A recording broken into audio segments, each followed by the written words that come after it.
MLK, que ce soit ici dans ce lieu, bienvenue chez toi, bienvenue dans ce temps que nous allons partager ensemble pour adorer, célébrer notre Dieu. Amen, j'espère que vous allez bien. On va louer notre Seigneur ensemble.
peut pousser un cri de joie dans sa présence. Alléluia, Seigneur. Amen.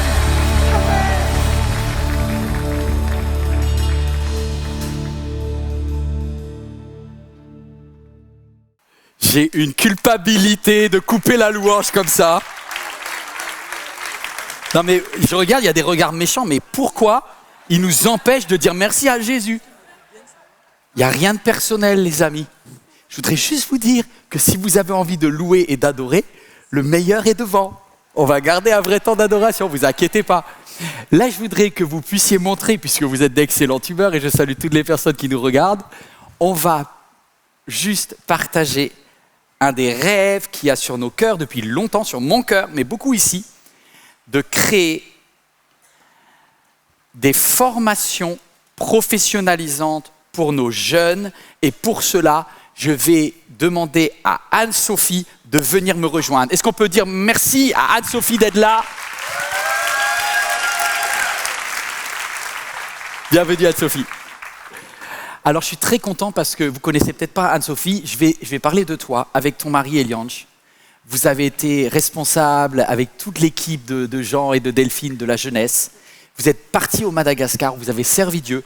Vous revenez à MLK. Merci Seigneur. Merci. Mais surtout ce que j'aime, c'est que tu es une femme courageuse. Et du coup, j'encourage toutes les mamans dans la salle ou tous ceux qui regardent parce que tu as 5 enfants. Je ne sais pas comment tu fais. Je ne m'en sors pas avec 2. Et tu trouves du temps pour nous aider bénévolement à développer un CFA. C'est quoi un CFA? C'est ça. Alors déjà, merci Yvan. Je suis très heureuse de me tenir devant vous pour ce MLK+, sur le sujet de la formation. Parce qu'avec Yvan et toutes les équipes d'MLK, on rêve très grand pour la formation. Mais on sait que Dieu aussi nous demande d'être fidèles dans les petites choses avant de nous en confier de plus grandes. Donc on va démarrer avec le CFA, on va démarrer avec plusieurs CFA, ça veut dire quoi? Centres de formation pour apprentis. Ok. Voilà. On va démarrer en novembre avec le CFA par des titres professionnels au début et ensuite on va aller crescendo sur des BTS, des CAP au fur et à mesure. Alors concrètement, il y a quelqu'un qui nous regarde, c'est un gars de 19 ans. Aujourd'hui, il a passé le bac, mais il n'aime pas faire des heures à l'école, à être assis sur une chaise. Est-ce que le CFA, c'est quelque chose de professionnalisant? Est-ce que ça coûte de l'argent? Est-ce qu'il y a du débouché derrière? Dis-nous, qu'est-ce que c'est qu'un titre professionnel? Donc déjà, centre de formation pour apprentis. Donc c'est-à-dire que tous les étudiants qui rejoindront le CFA MLK Campus auront et des temps de cours théoriques. C'est quoi? C'est 1 ou 2 jours par semaine? 1 ou 2 jours par semaine. Et le reste de la semaine, donc 3 ou 4 jours, seront en entreprise en tant que salariés. Alors, j'ai entendu le mot salarié, d'accord. Donc ça veut dire que, est-ce que, par exemple, il y a une maman qui va dire « mais moi, j'ai pas beaucoup d'argent, est-ce que la formation, elle est payante? Comment ça se passe financièrement ?» Alors, financièrement, la formation, le coût de la formation est totalement pris en charge. C'est l'État qui prend en charge? C'est ça, exactement. Et le jeune, donc l'apprenti, reçoit une rémunération, donc côté entreprise. Donc, d'un côté, l'État permet que, dans le titre professionnel, c'est ça les TP, tu vas nous parler de cela, ça dure 1 an, hein? 12 mois. En 12 mois, le jeune a une formation professionnalisante, un TP, et il a 1 ou 2 jours de classe, plus 3 ou 4 jours en entreprise, avec un stage. Il ne paye pas sa formation, mais par contre, il faut qu'il soit très motivé. Oui. Et il peut même avoir une indemnité, et il aura même une indemnité en fonction de l'entreprise dans laquelle il fait son stage. L'entreprise n'a pas d'importance. Quoi qu'il arrive, il aura sa rémunération d'apprenti. Ok, donc ça peut être ici, dans une des structures de MLK ou ailleurs. Alors justement, parle-nous des quels TP, quels sont les domaines dans lesquels on va ouvrir des formations professionnalisantes? Oui, du coup, juste avant ça, c'est vrai qu'on n'a pas précisé, mais ça n'a rien à voir, c'est très important que vous puissiez comprendre que ça n'a rien à voir avec l'Église. Voilà. Le CFA est un organisme de formation privé pour lequel on a dû demander des agréments au rectorat, par exemple, ou au ministère du Travail. Ok, donc c'est quelque chose de professionnel. Exactement.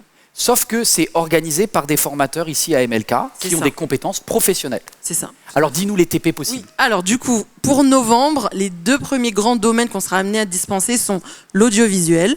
Ok. Alors avec un titre professionnel de monteur vidéo et de graphiste pour commencer.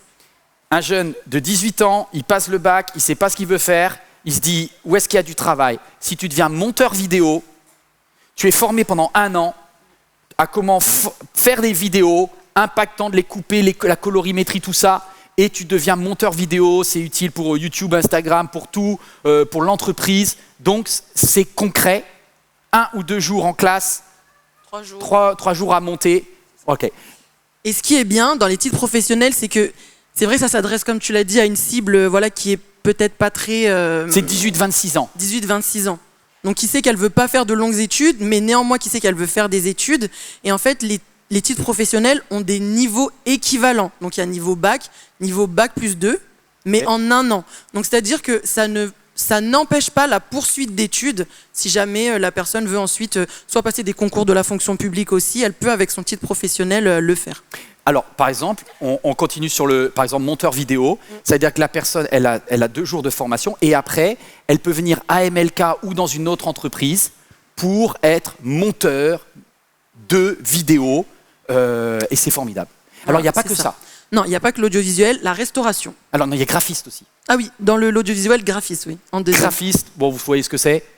Ça, toutes les entreprises cherchent des graphistes aujourd'hui. On va faire un titre professionnel où en 1 an, tu as une formation pour pouvoir devenir bon en graphisme. Pareil. Alors, deuxième thème, après l'audiovisuel. Voilà.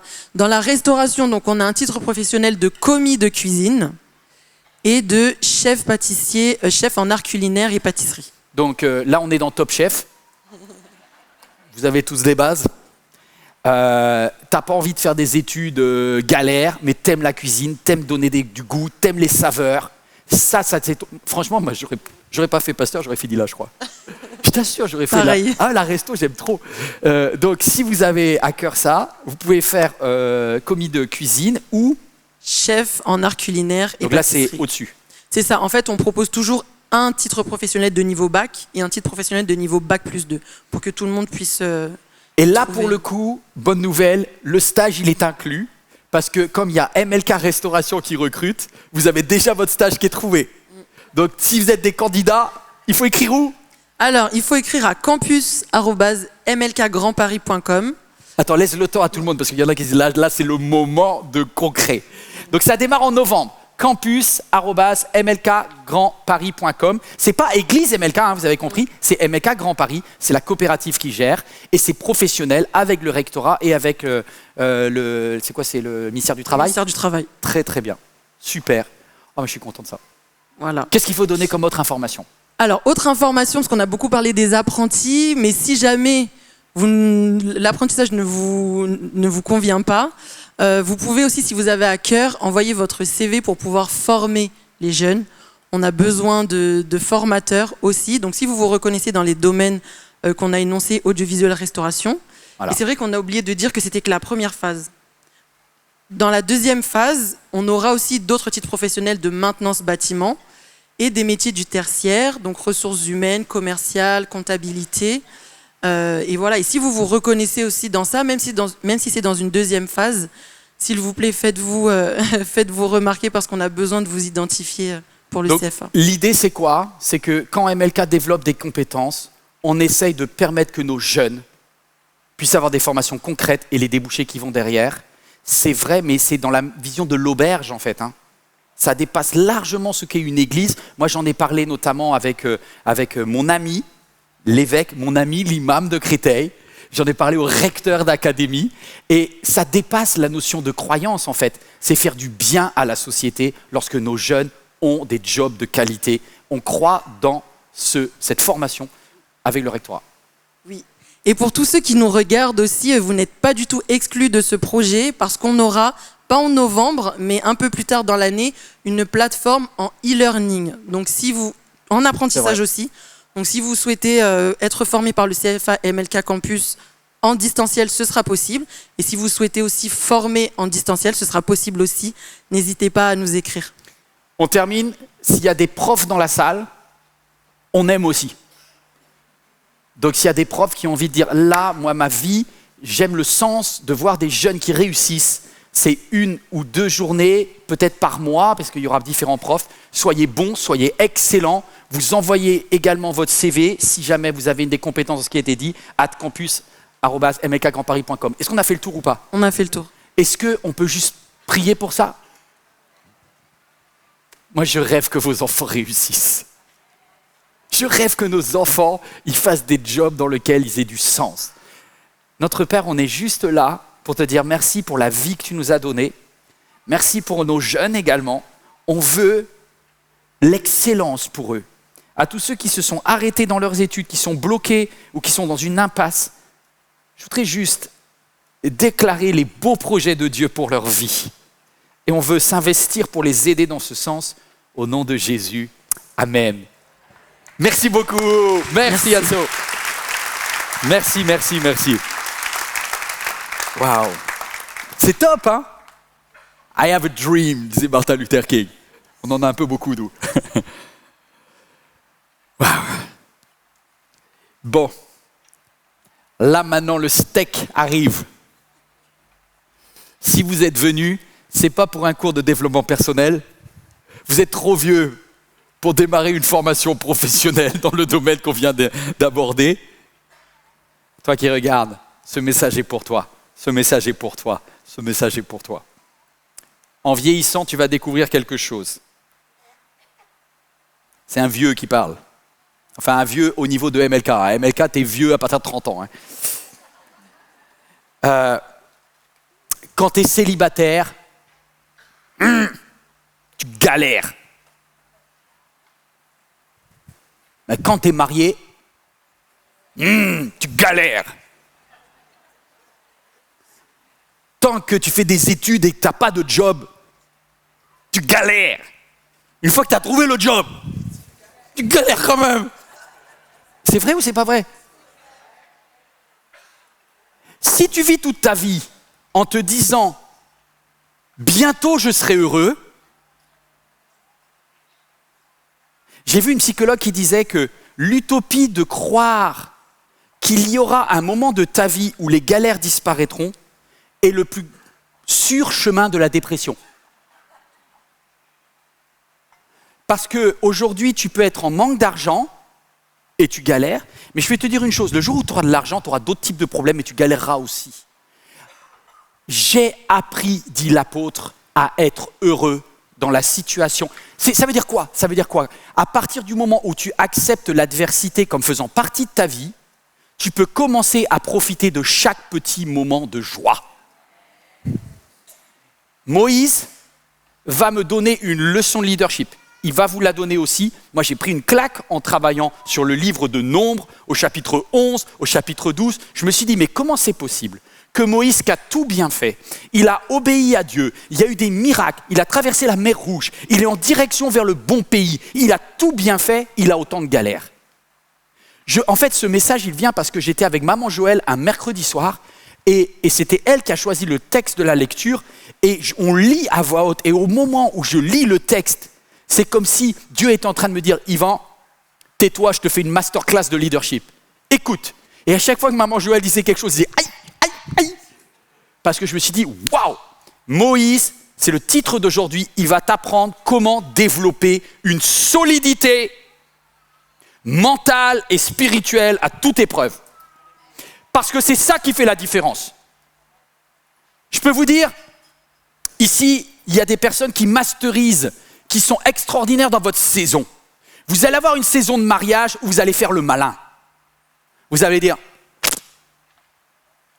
I'm a coach love. Rendez-vous dans 7 ans. Il y a des saisons dans votre vie où le travail, vous allez faire culpabiliser tous les autres autour, dire non, moi j'ai des chiffres, j'ai des résultats de fou. On en reparle dans quelques temps. La vie est beaucoup plus complexe que ça le dit. Et ce qui fait la différence entre Moïse et un autre leader, c'est sa capacité à survivre, à gérer avec stabilité tous les moments de pression et d'anxiété dans sa vie. Moïse, il a fait une erreur une fois. Il a tapé, il a frappé et il a fini par tuer involontairement quelqu'un parce qu'il a voulu régler un problème avec ses poings et sa colère. Je peux vous dire que le Moïse qu'on étudie aujourd'hui dans le livre des Nombres, c'est quelqu'un qui ne se refera plus avoir, parce qu'il sait ce que l'instabilité émotionnelle lui a coûté. Alors on va lire ensemble le verset 4 du chapitre 11. Il y avait parmi le peuple des individus qui avaient toutes sortes de désirs. Alors, nous dit la suite, et ça s'affiche, alors les Israélites, à leur tour, recommencèrent à pleurer en disant « Ah, si seulement nous pouvions manger de la viande! Nous regrettons le poisson qu'on mangeait pour rien en Égypte. Oh, et les concombres, les melons, les poireaux, les oignons et l'ail. Maintenant les goûts, ça n'a plus de saveur. À présent, nous dépérissons. Nous sommes privés de tout. Rien que de la manne, toujours de la manne. Chaque famille se lamentait à l'entrée de sa tente. Moïse entendit le peuple pleurer. L'Éternel entra dans une grande colère. Et le verset qui m'intéresse, c'est Moïse en fut très affecté. On peut répéter, Moïse en fut très affecté. Tu es affecté. Si tu as un cœur, quand les autres pleurent autour de toi, quand les autres râlent autour de toi, ça a des conséquences sur ton moral. Vrai ou pas vrai? Donc l'important, c'est de pouvoir rester stable lorsque tout autour de toi te met sous pression. Vous savez ce que je me suis dit, c'est que Moïse, au moment où il était sur la terre, tout le monde le critiquait. Tout le monde le critiquait. Vous allez le voir aujourd'hui, il va devoir faire face à 3 critiques. Il va avoir la critique de tous les ingrats, il va avoir la critique de tous les indisciplinés, et il va même avoir la critique de ceux qui sont le plus proches de lui, c'est-à-dire son frère et sa sœur.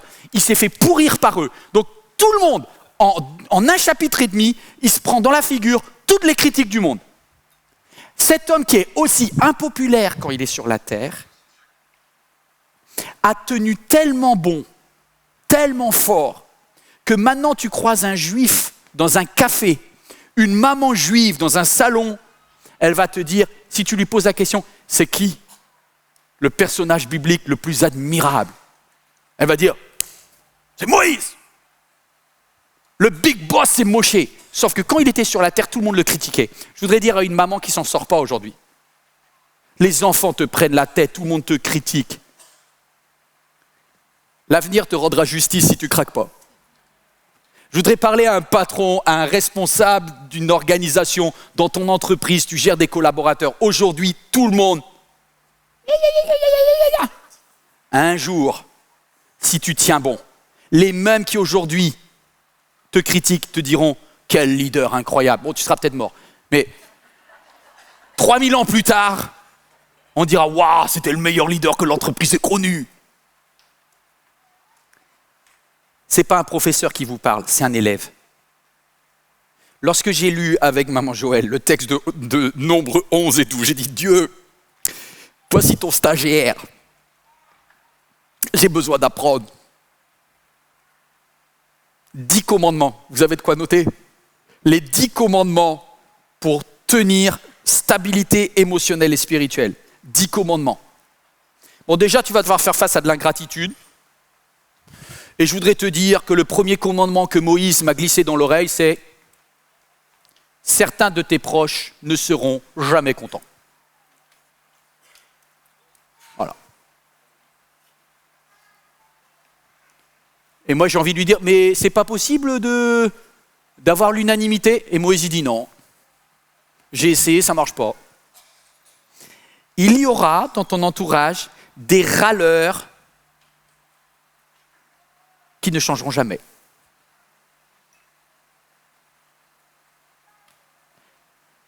Accepte-les, aime-les, quitte-les, fais ce que tu veux, mais tu ne pourras pas les changer.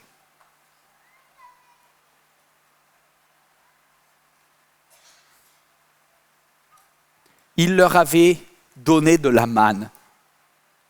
Moïse, lorsqu'ils avaient crié pour manger, il s'était mis sur ses genoux. Il avait dit, Dieu, l'Éternel, ce peuple a faim, ne nous laisse pas mourir de faim. Et Dieu avait amené une rosée qui se déposait sur les arbustes du désert. Et franchement, Est-ce que c'est pas merveilleux? Le matin, il se réveillait, pas besoin d'aller au travail, pas besoin de cultiver des légumes, pas besoin de labourer les champs. Tu allais juste voir le petit arbuste, tu grattais la petite rosée, c'était un mélange de farine et de miel. Franchement, le peuple, de quoi ils se plaignent? Même pas de boulot, payé à rien faire. Eh bien, vous le croirez ou pas, mais l'être humain n'est jamais content. Enfin si, il est content une semaine. Il est content une semaine. D'ailleurs, mais on est tous pareils. Au début, on est enthousiaste, et puis après, le mariage, l'église, le travail, la voiture, l'appartement. C'est l'être humain. Tu commences avec « Gloire à Dieu, c'est merveilleux, c'était mon rêve !» Et à peine tu as le rêve, « Ouais, c'est quand même petit, hein, parce que 67 mètres carrés, non, mais bon... » Voilà. À l'époque, t'aurais couru dans la salle, là, en portant les chaises, si on t'avait dit que t'avais un appart de 60 mètres carrés. Mais maintenant, de la manne, ouais, toujours pareil, hein. À leur tour, les Israélites commencèrent à pleurer en disant, tu vois, il suffit qu'il y en ait 3 ou 4 qui aient commencé. Vous savez que la râlerie, c'est contagieux, cette histoire, hein. Méfie-toi qui y a à côté de toi dans l'entreprise à la machine à café, hein. Parce que si tu as quelqu'un qui toute la journée, là, tu te rends même pas compte, mais ça rentre, hein. Commandement numéro 2, attention à ne pas te laisser toi-même contaminer par l'esprit râleur. Vous savez pourquoi je dis ça? Parce que Moïse, il a été grignoté lui-même. Regardez le verset d'après. Moïse dit à l'Éternel, comment peux-tu... Oh! Moïse, tu vois, Moïse, à force d'entendre le peuple qui râle, qu'est-ce qu'il fait? Il va voir Dieu et il râle. Comment peux-tu m'imposer la charge de tout ce peuple? Est-ce moi qui l'ai mis au monde? Oh! On continue. Pour que tu me dises, porte-le sur ton cœur comme une nourrice porte le bébé qu'elle allaite. Et cela jusqu'au pays que tu as promis à ses ancêtres. Où trouvais-je de la viande pour distribuer à tous ces gens qui pleurent autour de moi en disant, donne-nous de la viande. Je ne suis pas capable de porter moi seul la responsabilité. Ok. Dieu te répond, Moïse, ou Moïsa. Toi qui regardes. Écoute, Moïsa. Dieu te dit, arrête ton syndrome de papa-maman avec les bébés. Arrête ton syndrome de papa-maman. Moi, quand Moïse, il dit, ouais, est-ce que ce peuple-là, c'est moi qui l'allaite et tout, je dis, Momo,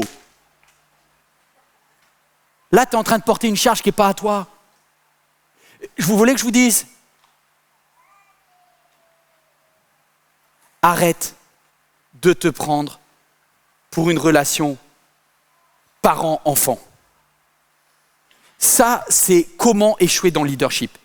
Et c'est pour ça, vous m'entendez souvent dire que c'est très dangereux d'aller vers les doctrines de papa spirituel, de maman spirituelle, parce que s'il y a un père spirituel, les autres, c'est qui? C'est des bébés. Or, l'objectif, c'est la maturité, c'est pas de faire des bébés. Moi, je suis pas votre papa, les amis. Et je pense que Momo, c'était pas le papa non plus. Parce que l'enfant, c'est pas l'enfant de Moïse. Et vous n'êtes pas mes enfants. Et on va arrêter les dingueries. Vous êtes mes frères et sœurs. C'est pas tout à fait pareil. Ça veut dire que je vous parle non pas en top-down, mais je vous parle égal à égal. Toi qui es devant la caméra. Hey, c'est ton frangin qui parle. Je suis pas... Moïse, quand il se met en mode « je dois trouver de la viande pour... » Non, Moïse, parce que si tu essayes de faire quelque chose dont tu n'as pas la capacité, tu te mets à la place de Dieu et ça ne va pas fonctionner. Donc tu portes un poids sur tes épaules et tu râles sur Dieu, mais c'est... Non, reste dans ton couloir.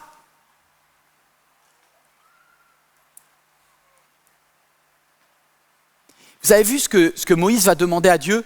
Il va demander à Dieu, Dieu, tu vois, ils disent, donne-nous de la viande à manger, etc. Et Moïse va demander à Dieu d'amener de la viande. C'est-à-dire que, sans le savoir, progressivement, Moïse a adopté la solution des râleurs. Il aurait pu demander à Dieu, Dieu, s'il te plaît, fais qu'ils apprécient la manne. Mais il a choisi, à force d'entendre l'histoire de la viande, le poulet, les poissons, les melons, les poireaux. Il est fini par rentrer lui-même dans ce mode-là. Leçon numéro 4, arrête d'écouter la mauvaise solution de ceux qui n'en ont pas, de ceux qui ont échoué. Ça, c'est dur quand tu es leader. Franchement, je vous le dis honnêtement, quand tu as une responsabilité, ceux qui n'ont pas de solution vont arriver avec des fausses solutions. Je vais vous dire, si leur solution fonctionnait, ils n'ont qu'à la mettre en place. Mais souvent, ceux qui sont en échec vont te reprocher, toi, de ne pas trouver de solution à leur échec. Waouh, ça pique un peu. Là, il n'y a plus personne qui dit... Oui, mais...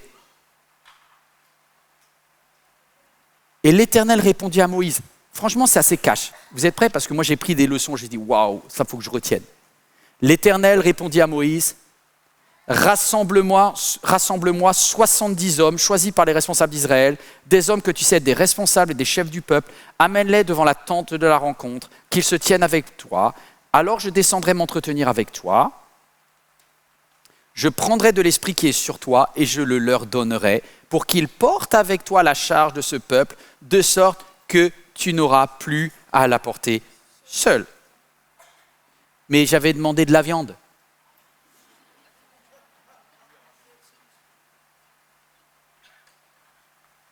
Dieu dit ton problème aujourd'hui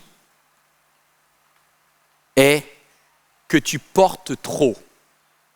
Eh bien, il n'y a pas de problème. On va mettre en place une délégation. Est-ce que vous croyez que Moïse était contre l'idée de la délégation?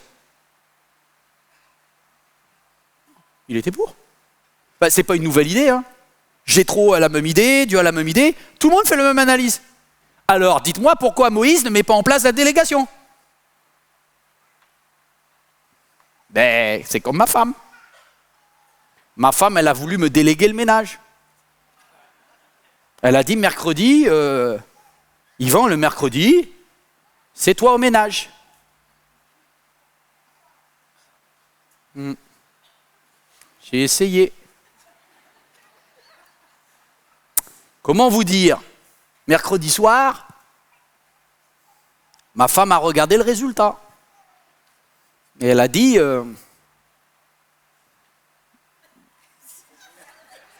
T'as fait quelque chose? Je dis, j'ai passé la journée. Et j'ai compris qu'on n'avait pas les mêmes standards. C'est-à-dire que moi, je considère que c'est rangé à un moment où elle considère que ça n'a pas été commencé, en fait. Il y a des hommes qui me comprennent dans la salle? Ouais. Il y en a qui ont dit amen au premier rang, je suis très touché. Je vous assure que j'étais de bonne volonté. Mais le résultat, je dois le confesser, n'était pas à la hauteur. Leçon de 5 de leadership de quelqu'un qui est en échec. Accepte de l'aide extérieure, même si c'est moins bien fait. C'est pour ça qu'on ne délègue pas. Là, je parle de ma femme, mais moi, j'ai exactement le même problème dans d'autres domaines. C'est-à-dire que quand il y a un domaine dans lequel je me pense compétent, plus tu te penses compétent, plus tu as du mal à déléguer. C'est tout. C'est-à-dire que, mettez-vous à la place des Israélites.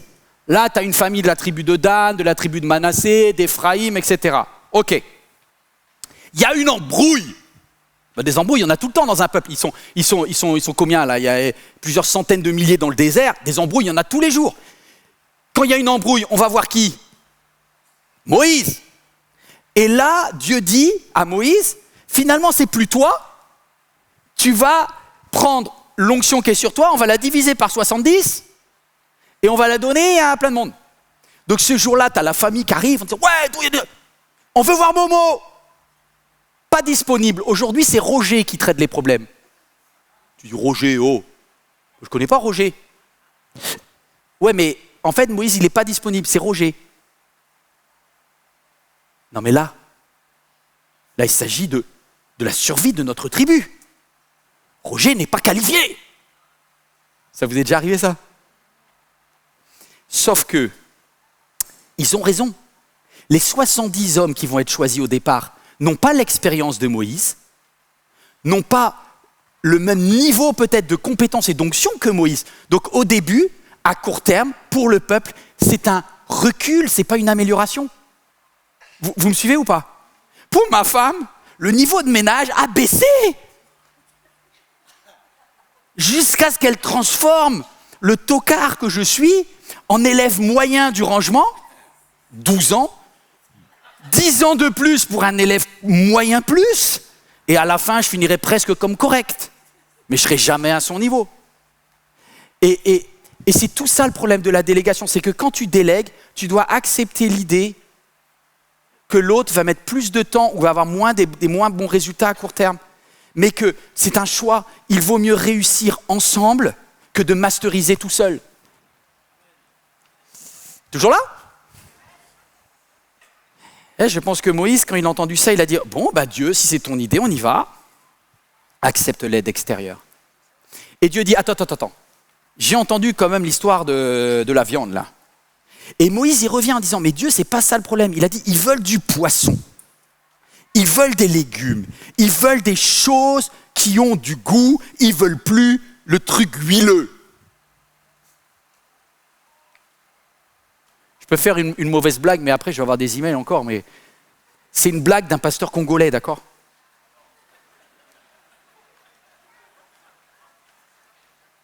Parce que vous savez ce qui s'est passé. C'est-à-dire que la solution que Dieu a trouvée, c'est envoyer des cailles qui sont arrivées se poser. Un vol immense de cailles qui sont tous venus se poser dans le milieu et qui ont tous fini à la casserole. Et c'est là où mon ami congolais, Patrick Ntiala, que je veux citer comme tout droit d'auteur, me dit « Yvan, à mon avis, l'ange qui a géré le dossier, c'est un ange congolais. » Vous voyez où j'arrive ou pas? Ah! Parce que Dieu était tellement fâché qu'il va répondre. Il va dire, ils ont demandé de la viande. Non mais moi le verset 19. Ils vont avoir de la viande. Et c'est Dieu, il est fâché. Hein? Ils vont avoir de la viande, mais pas un jour. Non, reviens sur la slide. Pas un jour. Pas 3 jours. C'est la slide d'avant, s'il te plaît, en régie. Ni 5 jours, ni 10 jours, ni même 20 jours. Mais durant tout un mois, vous en mangez, mais vous allez manger jusqu'à ce que ça vous sorte par les narines et que vous en ayez la nausée. Dieu dit là, je vais leur amener quelque chose. Ils vont en manger, mais tous les jours, ça va sortir par le trou de nez. Et c'est pour ça que je vous dis, c'est un ange congolais, parce qu'il a dit, quitte à avoir de la viande, envoie-leur du poulet. Poulet lundi, poulet jeudi, poulet samedi, poulet tout le temps le mois. Et du coup, voici la phrase de Patrick, il leur a amené KFC. Ça vaut ce que ça vaut. Ça vaut ce que ça vaut. Ça vaut ce que ça vaut. Il a amené KFC. Et là, mes amis congolais, je vous aime trop. Pardonnez-moi. C'est dit avec humour, je vous aime tellement fort. Mais j'ai ri quand Patrick Ntiala, il a dit ça. Il leur a fait KFC, il savait que c'est ça qu'ils allaient supporter. Ah, je fais le malin, mais n'empêche que samedi là, ma vie allait mieux. Ça vous est déjà arrivé qu'il y a des moments d'accalmie dans votre vie? C'est comme si, tout d'un coup, il y a un rayon de soleil et vous commencez à célébrer Dieu en disant « Merci Seigneur parce que je sors du tunnel ». Et je sortais du tunnel, on s'est certifié nos comptes avec le commissaire aux comptes. J'étais là, j'ai dit super, il y avait conseil d'administration à 14h. À midi, je reçois un email comme quoi il y a eu une écriture de compte qui était fausse. Et ça casse tout. Mais ce qui se passe, c'est que mentalement, j'étais sorti du truc. J'étais en mode célébration. Et ça t'arrive des fois, tu te dis ton mariage va t'en sortir et puis à la dernière minute, bam! Tu es en train de réussir, l'examen se passe bien et tout d'un coup, bam! Ah! Et là, tu vois, je me suis dit, mais comme j'étais en train de faire ma prédication, en même temps, j'ai dit, Yvan, la leçon que Moïse a donnée, c'est pour toi. Dieu va intervenir à sa façon. Toi, tu vas proposer du poulet, du mouton, des poireaux, mais Dieu va faire, il a dit des cailles. Voilà, c'est tout. Dieu fait ce qu'il veut. Moi, j'ai pris mon téléphone portable et j'ai dit, Dieu, ah là, Dieu, il y a un dossier. Tu vois, là, je commençais à être heureux, Dieu. C'est ton fils qui parle. Là, ça, ce fardeau est trop lourd pour moi. Je suis fatigué, j'en peux plus. Cette écriture qui me tombe dessus aujourd'hui, cette écriture comptable qui enlève toutes les perspectives que j'avais faites, ça a des conséquences de fou derrière. Dieu, on va se mettre d'accord. Ce peuple, MLK, c'est ton peuple, c'est pas le mien. Je vous aime, hein. Mais je ne suis pas en charge de nourrir MLK en fait. Le seul qui peut nourrir, c'est Dieu. Et j'en fais partie.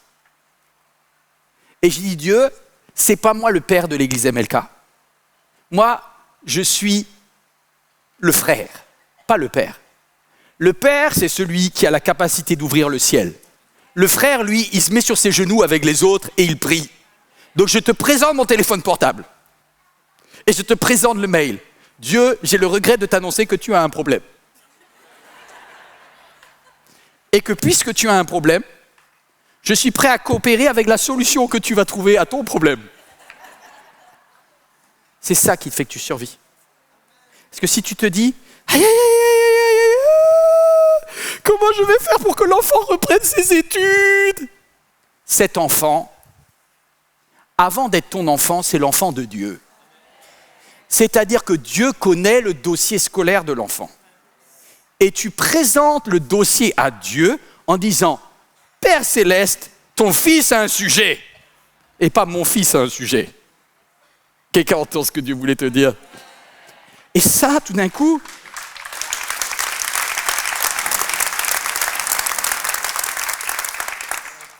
tu comprends ce que la Bible dit, c'est déposer tout au fardeau, car votre Père Céleste sait. Aïe, aïe, aïe. Tu es prêt? Tu as pris le 6e commandement, tu as noté, accepte que Dieu va faire les choses à sa façon. KFC ou autre chose, c'est sa façon. Moi j'ai dit, Dieu, tu règles le problème comptable, hein, tu te débrouilles, hein, moi j'en ai marre, là, c'est ton problème. Tu es le meilleur comptable du monde. Tu me trouves le sujet. Et merci déjà. Non, n'oublie pas de dire merci à la fin quand même. Parce que comme ça, tu dis à Dieu, Dieu, je te loue pour la solution géniale que tu vas trouver. C'est la tienne. Vous savez, c'est ça, hein? Ça s'appelle la foi, les amis. C'est la ferme assurance que Dieu a les capacités que je n'ai pas. Wow! Vous avez été face à de l'ingratitude dans votre vie? Bon, il y aura autre chose. Les versets d'après, Moïse va être face à de l'indiscipline. Alors l'indiscipline, c'est un autre type de personne, là. C'est peut-être toi qui regardes ce message, l'indiscipline. Tu as dans ton équipe des gens qui sont ingérables. Il y a toujours 2 relous dans un groupe, vrai ou pas vrai? Que ce soit une entreprise, une équipe de foot, une église, il y a toujours 2 relous qui ne respectent jamais les règles. Bon, j'avoue que j'en ai fait beaucoup partie d'ailleurs, mais bon. Donc j'ai une sympathie pour eux. Quand Dieu a donné la solution avant l'écaille, il a réglé le problème de délégation. Et pour régler le problème de délégation, Dieu est clair. Tu me réunis 70 leaders, les 70, il a donné les noms. Donc tout le monde sait. Donc Moïse envoie, je pense que Moïse il est très process. Hein. Donc avec Josué, alors Josué c'est l'assistant du général, il est carré Josué. Hein. Donc Josué il envoie la recommandation, il donne l'horaire, il donne le lieu, et il y en a 2, d'ailleurs il y a les noms parce qu'il y a toujours quelqu'un qui balance, Eldad et Médad, qui ne se pointent pas au rendez-vous. Pourquoi ils n'étaient pas là? Je ne sais pas. Le réveil n'a pas sonné? Je ne sais pas. Mais n'empêche que le jour où ils devaient être là, les 2 là, ils ne sont pas là. Le Saint-Esprit, écoutez bien ça, je vous explique le texte. Le Saint-Esprit descend sur la tente, là où il y a la nuée, vous savez, la tente de la rencontre, le tabernacle, il y a la gloire de Dieu qui descend. Les 68 reçoivent une portion du Saint-Esprit, c'est extraordinaire, ils se mettent à prophétiser. Mais les 2 gugus qui ont encore raté la réunion, il va se passer quoi? Eh bien, vous le croirez ou pas, le Saint-Esprit descend aussi sur les deux Gugus. Et Dieu, dans sa souveraineté, fait que les deux qui n'ont pas respecté le process se mettent à prophétiser au milieu du peuple au lieu d'être dans la tente de la rencontre. Alors, franchement, ce qui est drôle dans la Bible, c'est que 3000 ans plus tard, il n'y a rien qu'à changer. Tu as toujours une balance. Et donc, il y a un petit jeune qui vient voir Momo. Hé, il y a deux qui n'étaient pas là au rendez-vous et ils se permettent de prophétiser quand même. Réaction automatique de lieutenant Josué. Josué, verset 28, fils de Nun, assistant de Moïse, depuis sa jeunesse. Donc tu vois, le gars, il est carré depuis carré. Moïse, mon maître, empêche-les de faire cela. Ils n'ont pas suivi le process. Ils n'ont pas suivi le process. Ils font quoi alors ? Ils prophétisent. Mais ils prophétisent, mais hors des clous. Vous auriez répondu quoi, vous ? C'est là où vous n'êtes pas au niveau. Enfin, je ne suis pas au niveau non plus. Nous ne sommes pas au niveau. Moïse va répondre à Josué. Très intéressant. Moïse lui répondit, « Serais-tu jaloux pour moi ? Que l'Éternel, au contraire, accorde son esprit à tous les membres de son peuple pour qu'ils deviennent tous des prophètes. » Puis Moïse regagna le camp avec les responsables. Il dit en fait, ce n'est pas eux qui vont rejoindre les 68, c'est les 68 qui vont les rejoindre. Je pense que Josué il a dû être dégoûté. Il dit, moi j'ai tout fait les choses bien là. Et Moïse dit à Josué, je ne t'ai pas demandé d'être mon avocat en fait. Je ne t'ai pas demandé d'être mon défenseur. Je ne t'ai pas demandé d'être monsieur process pour vérifier que la réputation de Moïse est intacte. Là, j'aimerais que nos églises fonctionnent comme ça. Parce que souvent, autour des dirigeants, il y a des personnes, et c'est bien, qui sont structurées et que Dieu bénisse tous ceux qui sont très process, mais il ne faut pas que le fait que toi, tu sois carré, finisse par faire que tu sois critique. Et le commandement numéro 7, si c'est possible de l'afficher, commandement numéro 7, c'est n'écoute pas. Est-ce que vous pouvez l'afficher ? N'écoute pas toutes les critiques contre ceux qui agissent. Parce que quelque part, ce que dit Moïse, c'est « Je préfère que les deux prophétisent plutôt qu'ils ne fassent rien. Je préfère des gens qui se mettent au travail, même si c'est un peu moins dans le process, plutôt que de la glandouille. » Et ça ressemble à ce que Jésus a dit, vous savez, avec ceux qui les disciples un jour viennent voir Jésus, on dit « Ouais, il y en a deux qui chassent des démons et tout ça en ton nom, alors qu'ils n'ont pas été labellisés MLK Certified. Process, machin. » Et Jésus dit « Ils chassent les démons, ils guérissent les malades. S'ils ne sont pas contre nous, ils sont pour nous. » C'est comme ça que tu le prends, Jésus. Et nous, on a fait les stages, on a fait... Vous savez la différence ? C'est quand tu es bien sécure dans ton identité, tu n'as pas de problème à ce que les gens ne fassent pas exactement comme toi. Je peux dire un truc de plus ? Plus le leader est insécure, plus il va mettre en place des process. Plus un leader est insécure dans son identité, plus il va obliger, contraindre, parce qu'il a peur de perdre le contrôle. Bon, MLK, on a parfois aussi des fois peut-être ce défaut-là. Vous connaissez peut-être des églises dans lesquelles c'est normal parce que plus quelque chose grandit, plus on a besoin de process. Mais attention, c'est un dosage entre liberté et process. C'est très compliqué à trouver. Je ne prétends pas qu'on l'ait trouvé, mais je me suis rendu compte que, Moïse là, il m'a surpris. Et qu'est-ce qu'a dit Josué à Moïse ? Josué dit à Moïse, il a dit « Maître, il ne respecte pas ton autorité. » C'est ça qu'il a dit, « Maître », vous vous rappelez ? Et Moïse lui dit « Mais t'es jaloux pour moi ? Mais moi je ne suis pas maître. » En fait, Moïse est tellement bien dans ses baskets qu'il dit à Josué « Mais Josué, moi je rêverais que tous puissent vivre l'éclat, la vie, la passion avec Dieu, avec ou sans mes process. » Pourquoi ? Parce que Moïse sait quel est son rôle. Et Moïse n'est pas le maître du peuple. Contrairement à ce que dit. C'est pour ça qu'à MLK, moi j'ai du mal avec l'histoire de protocole et tout ça là. Parce que très vite, lorsque quelqu'un a du succès, qui s'appelle président de la République, qui s'appelle directeur de l'entreprise, qu'elle s'appelle maman pasteur, qui s'appelle apôtre ceci, tout de suite, autour, on met en place du protocole. Parce que c'est vrai, des fois, il y a des abus, je le comprends aussi. Mais attention. Parce que là, Moïse a désavoué le protocole. Et pourtant, il n'a rien fait de mal, Josué. Parce que celui qui est le maître est dans le ciel. Parce que celui qui est le Père est dans le ciel. Et je le redis, et tant pis si j'ai encore des emails, mais tu n'appelleras personne ton Père sur la terre. Tu n'appelleras personne ton Maître sur la terre. Et c'est dur.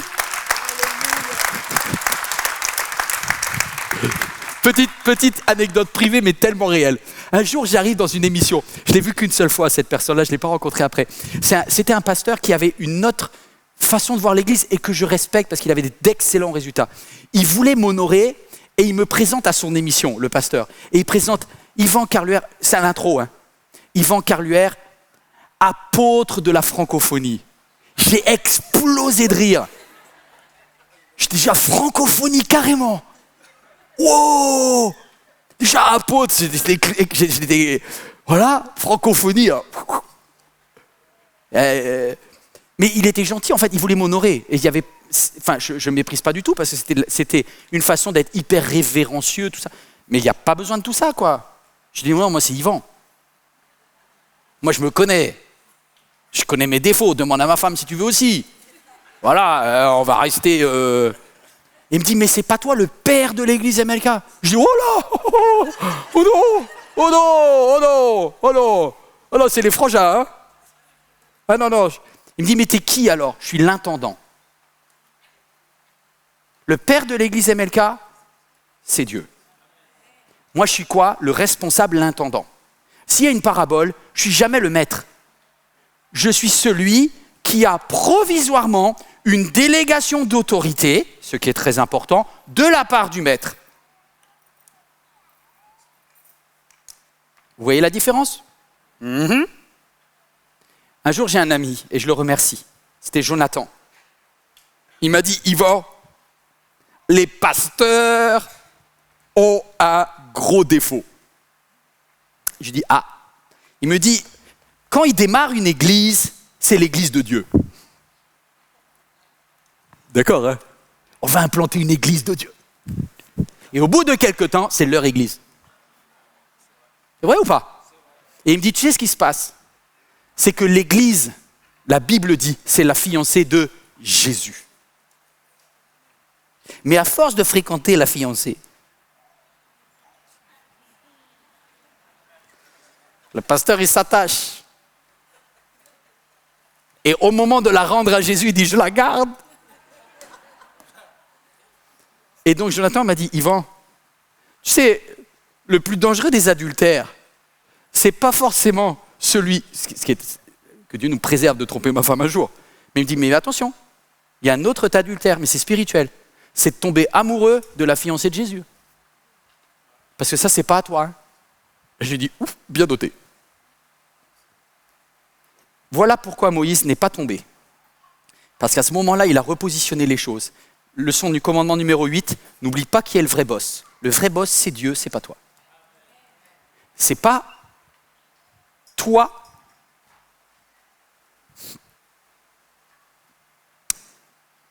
Quelqu'un va me dire, mais c'est quand même mon enfant. Non, attends, pardonne-moi. C'est toi qui as choisi le spermatozoïde? C'est toi qui as choisi la gamète? D'accord, tiens un peu pour rien. Enfin si, un petit peu, mais pas... Frangin, cet enfant, c'est l'enfant de Dieu. Il s'avère qu'il a ton ADN et que Dieu te l'a confié pendant quelques années. Rends à Dieu ce qui est à Dieu. C'est ton entreprise. Oula, t'as une entreprise toi? Non, c'est l'entreprise que Dieu t'a confiée pendant que tu étais sur la terre. Et si tu as eu la chance de la voir naître, remercie Dieu. L'implante, l'autre arrose et un autre récolte. Ouais, mais je ne veux pas que les autres partagent. Eh bien justement, on a un problème avec l'exclusivité. Ceci appartient au Seigneur. il n'y a qu'un seul Père et il est dans les cieux. Et il y a un intendant, il fait le taf comme il peut et des fois il est à côté de la plaque. Le dernier, vous voulez bien, je termine 2 dernières leçons. Très très importantes. Parce que je pensais qu'à la fin du chapitre 11, il en avait eu assez, le pauvre Moïse. À gérer les ingrats et à gérer les indisciplinés, la journée était bien pleine. Mais quand tu comprends que le verset d'après, c'est qu'il a un troisième source de critique, ça commence à faire beaucoup. Et la 3e source de critique, c'est juste le verset d'après. Il s'avère qu'il y a des chapitres qui sont mis dans la Bible, mais dans la Bible, à la base, il n'y avait pas de chapitre. C'était un parchemin qui se lisait comme ça. Donc le verset d'après, c'est Moïse avait épousé on va parler mariage, les amis. Moïse a un sujet dans sa vie qu'il regrette profondément. C'est le jour où il a tué involontairement cet Égyptien, d'accord ? Pourquoi il a tué l'Égyptien ? Parce que Moïse a une ultra-sensibilité à la discrimination et au racisme. Voilà, c'est son histoire. Parce que c'est un enfant, c'est l'enfant de Jochebed qui est juive, mais c'est aussi l'enfant de la fille du pharaon. Donc dans sa tête, il est tellement métissé qu'il ne supporte pas qu'un des 2 blocs tue l'autre. Et quand il a vu que l'Égyptien frappait l'Hébreu, une partie de lui a décompensé et il est intervenu et il a fait une énorme faute. Mais je peux te dire, c'est qu'ici devant moi, il y a, toi qui regardes ce message, il y a un domaine dans ta vie, c'est peut-être pas celui-là, mais il y a un domaine dans ta vie où quand on appuie sur ce bouton rouge, regarde ce qui se passe. Ça sonne de partout dans ta tête. Vrai ou pas vrai ? Vous avez déjà eu ce genre d'alarme ? Est-ce que vous avez eu ce genre d'alarme ? Un truc qui te dit, tu sais, c'est physique. Tu as le cœur qui s'accélère, elle vient de dire un truc, mais là ça te gonfle grave. Le soir à table, donc il avait épousé une femme couchite, c'est-à-dire que Moïse, après avoir eu son problème avec l'Égyptien, il a été chassé, il n'a plus d'identité, il va être dans le désert. Dans le désert, il va tomber amoureux d'une immigrée. Elle est du pays des Couchites, c'est-à-dire de l'Éthiopie. Il s'agit à 99,9% de Séphora. C'est-à-dire que Séphora, d'ailleurs, n'a jamais été bien intégrée dans le peuple, parce qu'elle était noire. Et la femme de Moïse n'est pas juive, elle est noire. Et elle vient d'Éthiopie. Et c'était une autre culture. Et du coup, quand Moïse donne les 10 commandements et qu'il explique avec Aaron, avec Myriam, avec tout le monde, quelles sont les nouvelles règles pour le peuple juif, il y a le frère et la sœur.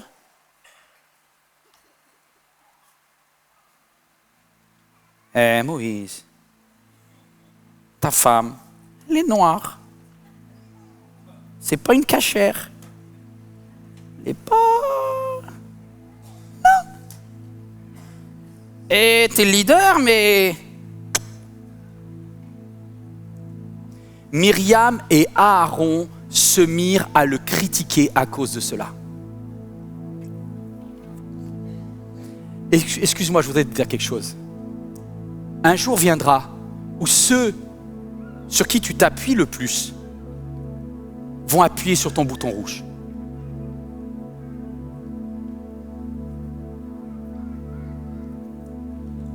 Honnêtement, ce jour-là, si Moïse avait réagi comme il avait fait à l'époque où il était immature, s'il n'avait pas grandi en stabilité émotionnelle et spirituelle, ce moment-là, dans la tente de Bédouins, là, où ils sont dans le désert, il prend le plat, il balance tout, il dit à Myriam, tu sais ce que t'es qu'une raciste.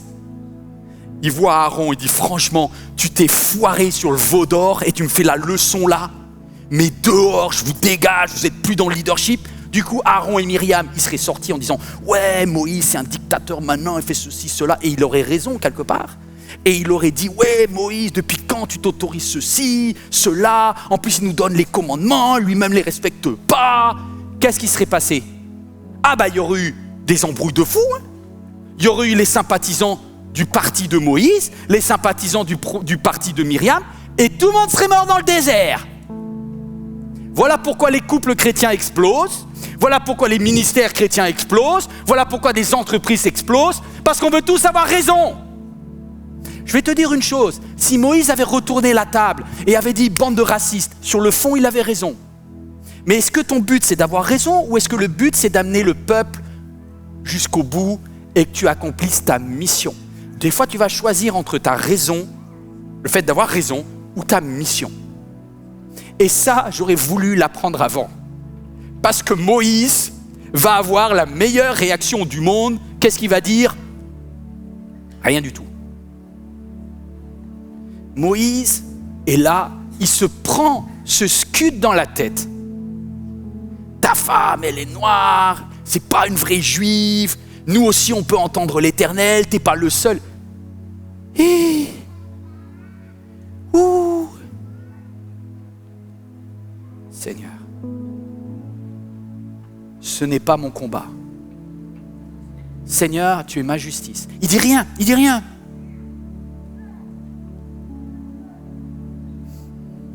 Parfois, il vaut mieux accepter de renoncer à avoir raison pour préserver ta mission. C'est dur. C'est pour ça que c'est vraiment le commandement numéro 9. Laisse Dieu prendre ta défense. Je déteste ce commandement. Je préfère donner un petit coup de main au Seigneur.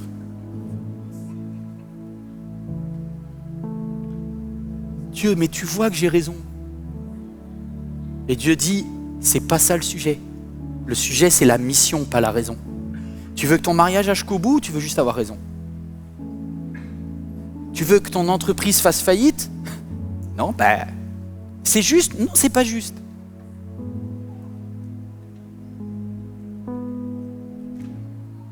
Aïe, aïe, aïe, c'est dur ça. Franchement, j'étais étonné. Je lis le chapitre 12 et je ne savais pas ce que Dieu allait faire. Et Dieu, il intervient et il dit, tous les trois, Moïse, Aaron, Myriam, hop, ici, tout le monde dans la tente de la rencontre. Donc tu as Moïse, tu as Aaron et tu as Myriam. Tu as les trois en face de l'Éternel. Et l'Éternel parle et il dit, les deux là, Myriam, Aaron, regardez-moi. Vous là, vous êtes devenus des madames et des messieurs, hein? Oh, c'est sérieux? Vous croyez que je vous parle? Je ne vous parle pas en fait. Avec Moïse, je lui parle tête à tête. Dans la tente, en face à face. Oh, oh, oh. Vous là, restez à votre place. Vous savez quelle a été la réaction de Moïse lorsque sa sœur et son propre frère l'ont clashé sur sa femme? Le verset 3 est le plus beau verset de l'Ancien Testament. Il nous est dit, or Moïse était un homme très humble, plus que tout homme sur la terre. Je vais te dire une chose, tu sais pourquoi tu exploses? Est-ce que tu es orgueilleux? En fait, c'est quand je suis orgueilleux que j'explose. Quand j'ai besoin de me justifier, c'est mon orgueil en moi qui ne supporte pas l'idée de ne pas avoir raison. Et là, j'ai pris une claque quand j'ai dit ça. C'est comme si le Saint-Esprit me disait, Yvan, tu as tout à apprendre au niveau de l'humilité. Et je voudrais te dire, mon ami, malheureusement, je pense que tu n'es pas tout à fait meilleur que moi. On est tous des stagiaires de Dieu, là. Plus tu es humble, plus tu acceptes des injustices. En confiant à Dieu ton problème et en le laissant la possibilité de prendre ta défense. Je vous quitte.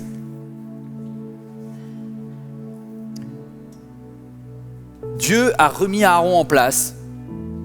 Mais Myriam qui était quand même terrible, hein, parce que ça devait être tellement blessant pour Moïse que sa petite sœur lui fasse la leçon sur sa femme qui était noire là. Et Moïse n'a rien dit. Vous savez que Dieu a de l'humour quand même. Vous savez ce que Dieu a fait à Myriam? Myriam, vous imaginez Myriam, donc c'est une juive, c'est métissé tout ça, voilà. Et elle se moque d'une noire. Et Dieu va couvrir Myriam de lèpre blanche. Il dit, t'es contre les noirs, mais tu vas devenir tout blanche. Hein. Mais de la lèpre.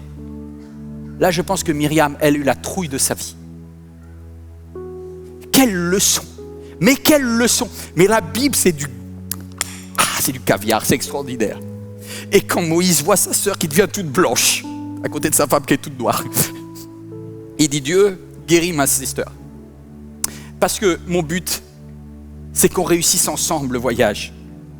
En fait, Moïse, il est tellement en mode, je veux qu'on réussisse ensemble, qu'il supplie Dieu et dit, Dieu, je les veux encore à côté de moi.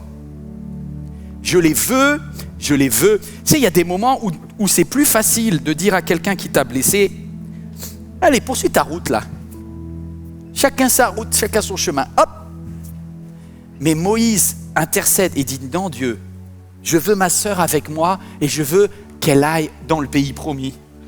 Et je veux qu'elle y aille sans la lèpre. Je veux voir mon frère Aaron avec moi. Qu'il m'ait blessé ou pas, laisse le dossier. Seigneur, amène-les. Et Dieu va guérir Myriam à la suite de la prière de Moïse. La dernière leçon que j'apprends, c'est ne te déconnecte pas des autres, même s'ils t'ont blessé. Reste solidaire.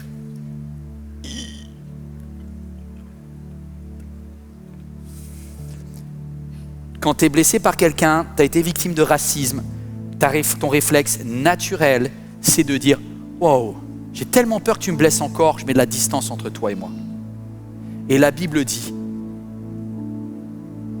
que Moïse a intercédé et il a dit « Nous avons dysfonctionné ensemble. » Il ne s'est pas désolidarisé des autres. Extraordinaire, extraordinaire, extraordinaire. Leader, wow, j'ai tout à apprendre. Bon, peut-être, et je termine, c'est peut-être parce que Moïse passait du temps avec Dieu en tête à tête qu'il avait développé ce caractère de stabilité mentale et spirituelle hors du commun. Hors du commun. Est-ce qu'on peut se lever ensemble? Toi qui es devant ton écran.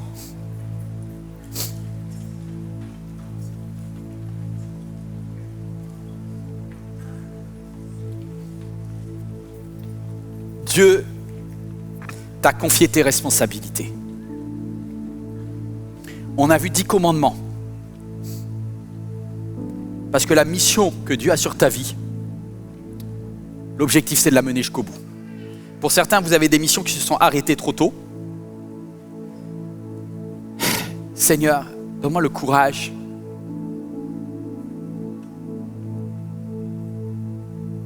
de recommencer, de bâtir des relations, de passer du temps en tête à tête avec toi, de te voir face à face, de t'entendre me parler. Au lieu de regarder à mes problèmes, d'être ébloui par ta beauté. Vous êtes d'accord avec ça? On ferme les yeux ensemble. Comme un murmure, est-ce qu'on peut dire ébloui devant toi, Éternel? Comme dans l'attente de la rencontre en cet instant, toi qui regardes ce message, l'Esprit de l'Éternel est là. La nuée est là et Dieu veut te prendre un temps tête à tête avec toi.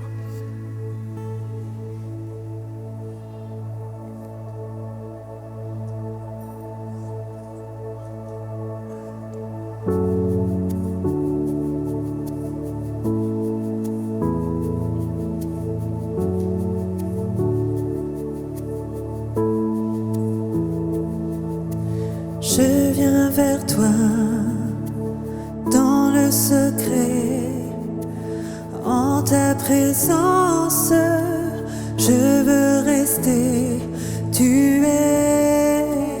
Tu seras toujours là. Tout contre toi, près de ton cœur, je peux entendre ta voix, Seigneur. Tu seras toujours là. Ébloui devant toi,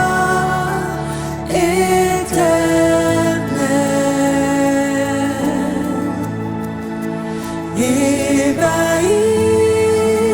par l'amour de ton ciel. Je suis là à tes pieds, je viens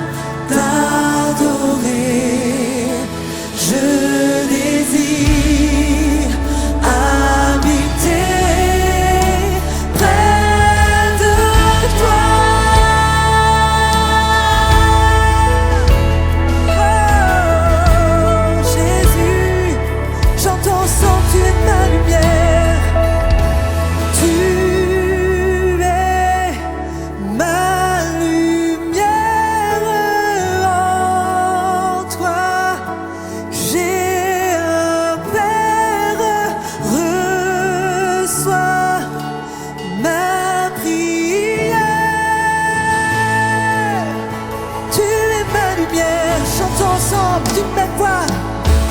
Tu es ma lumière, en toi j'ai un Père.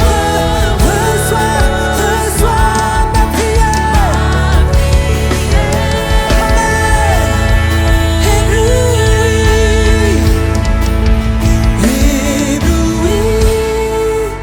devant toi,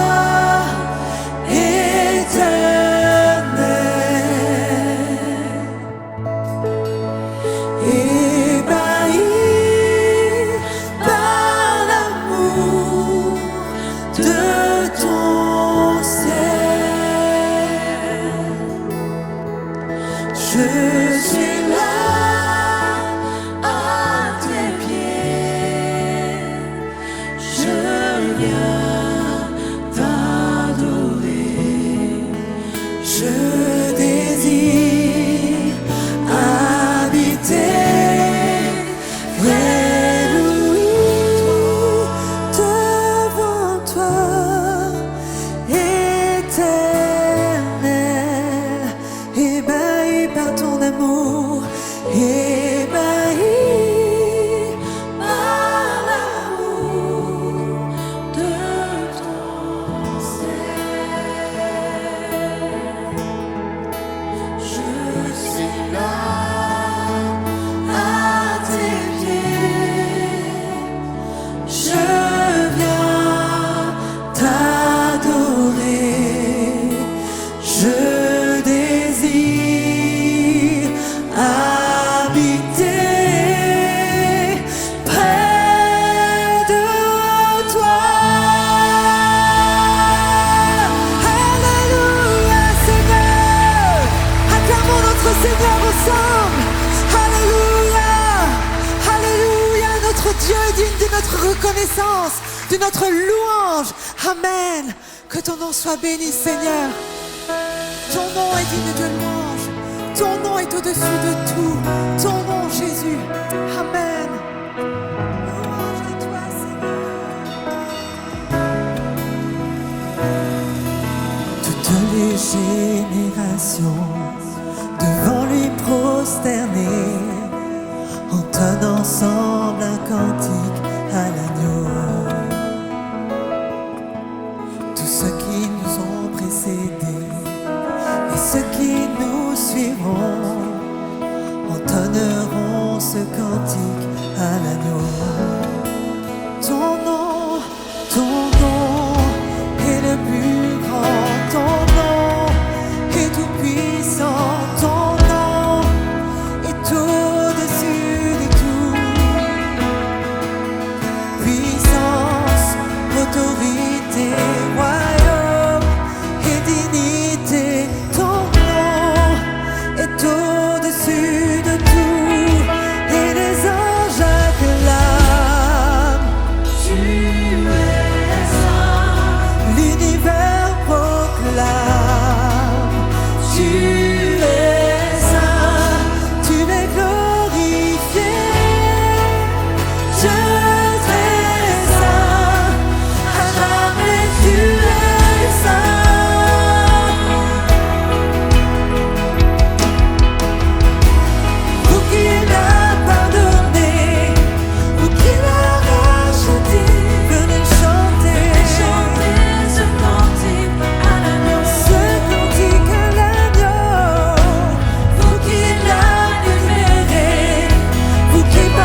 au-dessus de tout nom.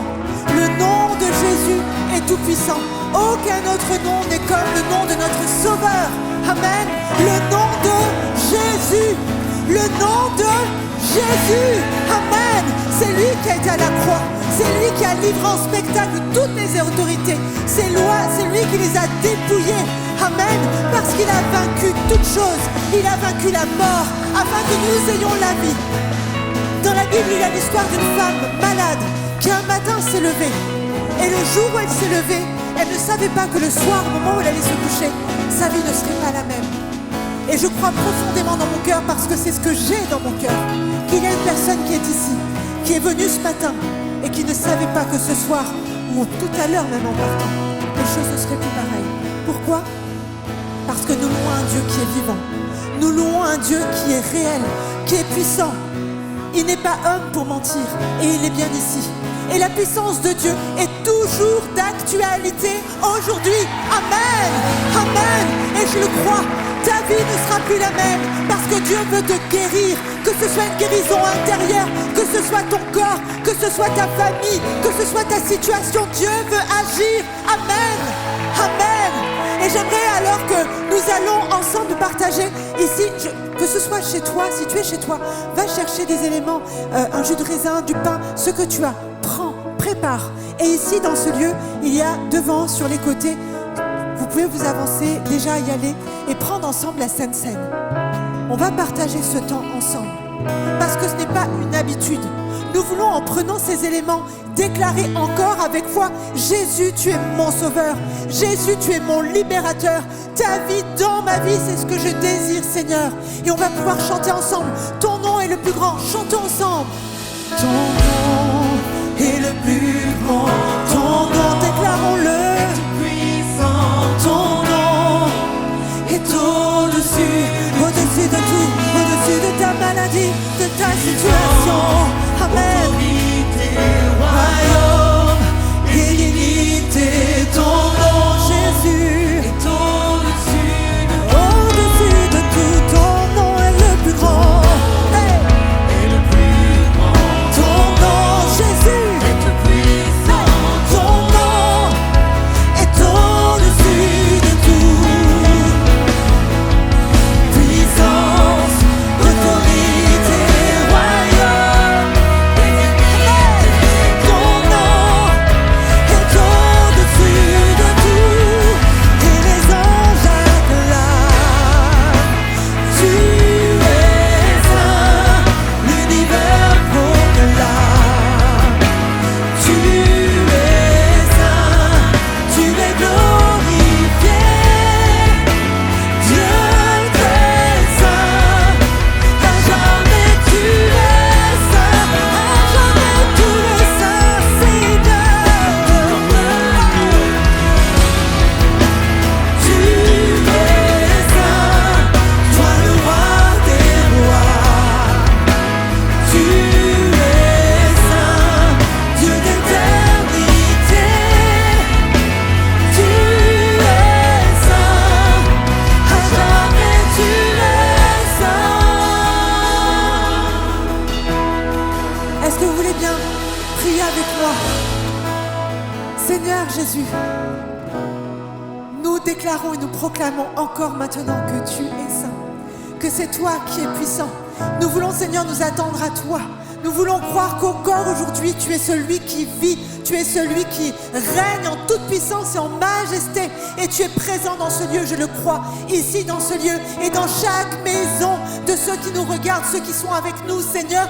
Tu es là et tu manifestes ta puissance, Seigneur. Nous venons nous confier en toi, c'est toi notre refuge, notre forteresse. Et nous le chantons encore, ton nom est le plus grand, d'une même voix, d'un même cœur. Ton nom est le plus grand, ton nom est tout puissant, ton nom est au-dessus de tout. Puissance, autorité, royaume et dignité, ton nom est au-dessus de tout. Ton nom, Jésus est le plus grand, ton nom, Jésus est le puissant, ton nom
Je pense que tu as bien fait d'être venu aujourd'hui. Tu as bien fait de regarder ce message. Dis à voisin, dis à la voisine là. Très heureux de te voir aujourd'hui. Et j'espère que tu as retenu une ou deux leçons. J'ai pris quelques claques moi-même. Vous savez, lorsque on lit la Bible, le jour où tu crois que tu enseignes les autres, c'est que tu n'as plus rien à dire. Je crois que je serai toute ma vie un élève. Mais j'ai un grand professeur au ciel. Vous avez un grand professeur au ciel. Vous pouvez regagner votre place un instant. Moi, j'aurais bien continué la louange, c'est bien. Aïe, aïe, aïe. C'est tellement bien. Si quelqu'un a besoin de prière, parce que ce message a brassé des choses en toi, tu peux écrire à prière@églisemlk.fr. Il y a la ligne de prière également. Et tous les mercredis, il y a mercredi, c'est prière. On peut se retrouver dès 21h. C'est vraiment quelque chose de formidable. C'est très important aussi pour moi qu'il y ait des hommes qui se lèvent. Pourquoi je dis ça? Parce qu'on a des colos l'été. Et je sais à titre personnel combien le fait que mes parents m'aient obligé, on va dire la vérité au début, à aller dans une colo chrétienne, c'est ça qui m'a permis de tisser des amis.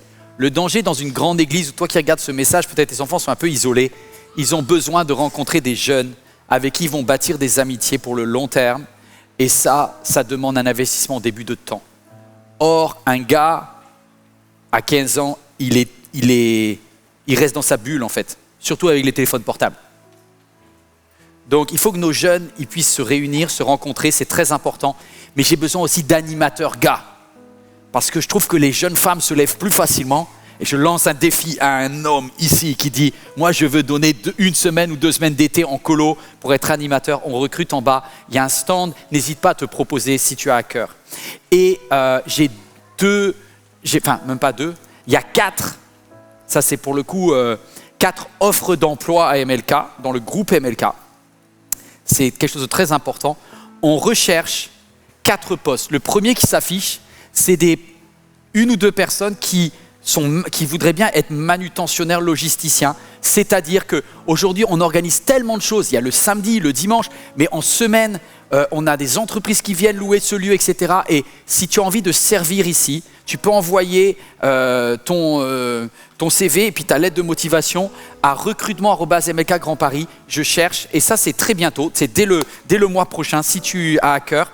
On recrute logisticien. Alors, il faut être costaud, hein. C'est quand même assez physique comme métier, mais au moins tu le fais dans un cadre qui est assez formidable. On cherche également régisseur bâtiment. Alors ça, c'est compétences plus. Ça demande beaucoup d'expérience, avoir toutes les certifications, mais on cherche aujourd'hui un régisseur bâtiment pour l'ensemble de nos bâtiments MLK Grand Paris.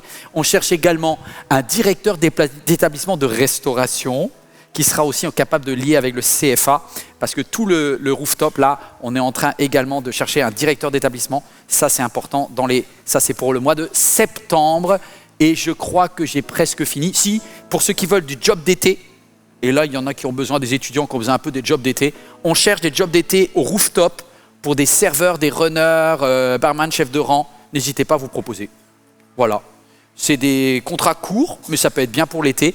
Vous envoyez directement à recrutement@mlkgrandparis.com, ça marche aussi. OK? Et la boîte, normalement, va... Si jamais vous n'avez pas de réponse, renvoyez un 2e mail. S'il n'y a pas de réponse, faites comme la parabole du Jujinique. Insistez.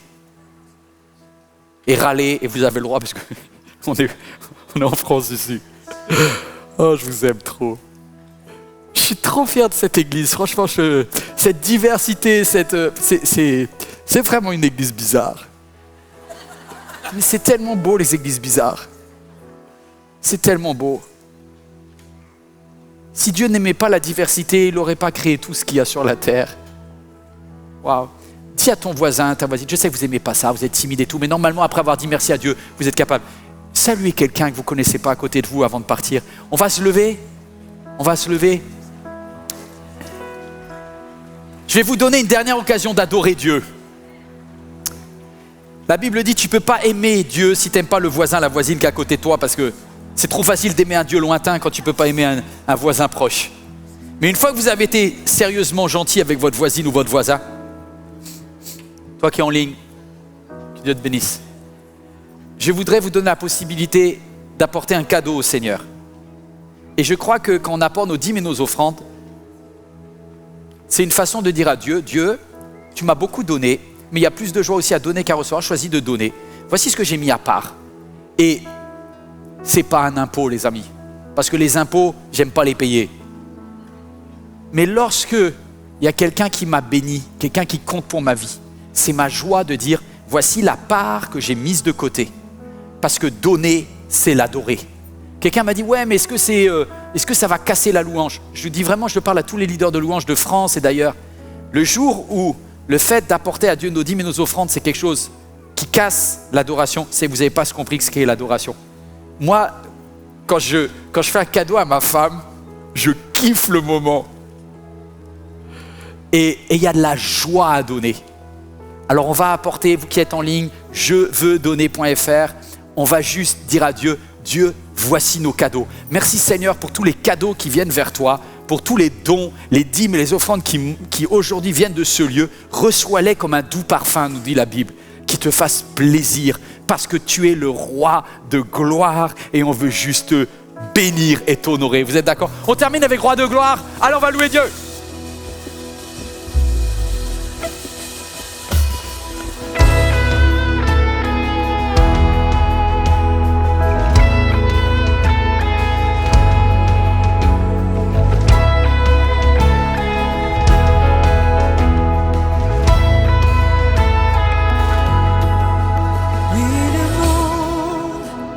Se prosternera devant toi. Ils diront que tu es Dieu, tu es roi. Commençons maintenant. Pourquoi donc attendre? Roi de gloire, remplis ce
Oui, être près de toi. Alléluia, Seigneur. Cette vidéo t'a parlé ? Clique sur j'aime. N'oublie pas également de t'abonner et de déclencher les notifications. Si cette vidéo t'a touché, elle peut aussi faire du bien à ceux qui t'entourent. Prends 5 minutes pour la partager à un proche ou à un ami qui en aurait besoin.